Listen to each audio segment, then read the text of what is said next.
कल प्रधानमंत्री नरेंद्र मोदी ने पाकिस्तान पहुंचकर पाकिस्तान के प्रधानमंत्री नवाज शरीफ से मिलकर पूरी दुनिया को हैरान कर दिया। नवाज शरीफ और नरेंद्र मोदी की लाहौर में हुई इस मुलाकात में एक तीसरा नाम भी लगातार चर्चा में है और ये नाम है उद्योगपति सज्जन जिंदल का। बीजेपी कह रही है कि प्रधानमंत्री अचानक लाहौर पहुंचे, जबकि कांग्रेस आरोप लगा रही है कि मुलाकात की पटकथा दरअसल सज्जन जिंदल ने ही लिखी थी।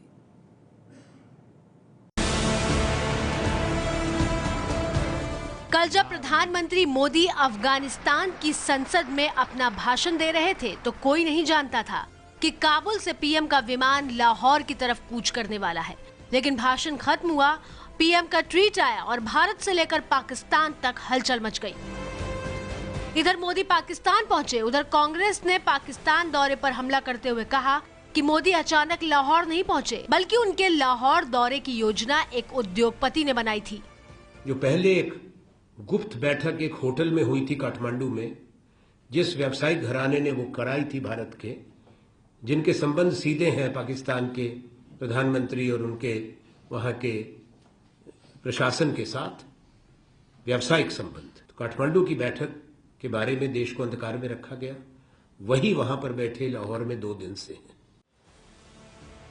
हालांकि पाकिस्तान ने खुद इस दौरे को चंद घंटे पहले तय किया गया फैसला बताया।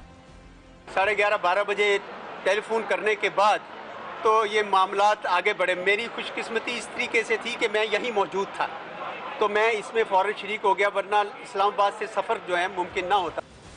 कांग्रेस नवाज और मोदी की मुलाकात के पीछे जिस उद्योगपति का नाम उछाल रही है वो सज्जन जिंदल, करीब 3000 करोड़ की स्टील कंपनी जिंदल स्टील के मालिक और कांग्रेस के पूर्व सांसद नवीन जिंदल के भाई हैं।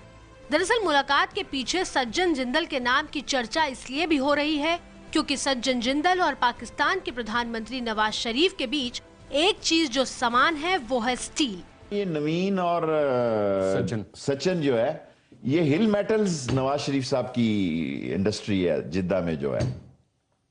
सज्जन और नवीन की पूरी दिलचस्पी है कि ये स्टील मिल लगाएं काबुल के अंदर, जहां बहुत लोहा पड़ा हुआ है, वहां से बहुत सारा लोहा आ भी रहा है इधर उधर, और उसमें पाकिस्तान की तरफ से उसको रास्ता चाहिए। पाकिस्तान की तरफ से उसे रोड ट्रेवलिंग चाहिए। इन बयानों को भारत की जानी मानी स्टील कंपनी JSW के मुखिया सज्जन जिंदल के उस ट्वीट ने हवा दी जिसमें उन्होंने लिखा, नवाज शरीफ का जन्मदिन मनाने के लिए लाहौर में हूँ। वैसे तो नवाज शरीफ और जिंदल के बीच रिश्ते कितने मजबूत हैं, इसकी एक बानगी पिछले साल उस समय देखने को मिली थी जब मोदी के शपथ ग्रहण समारोह में पहुंचे शरीफ जिंदल के घर चाय पीने गए थे। उस समय तो ये मुद्दा राजनीतिक तौर पर उछला ही। उसके बाद काठमांडू में दोनों देशों के प्रधानमंत्रियों के बीच मुलाकात कराने में तथाकथित रूप से जिंदल की अहम भूमिका होने की बात सामने आई।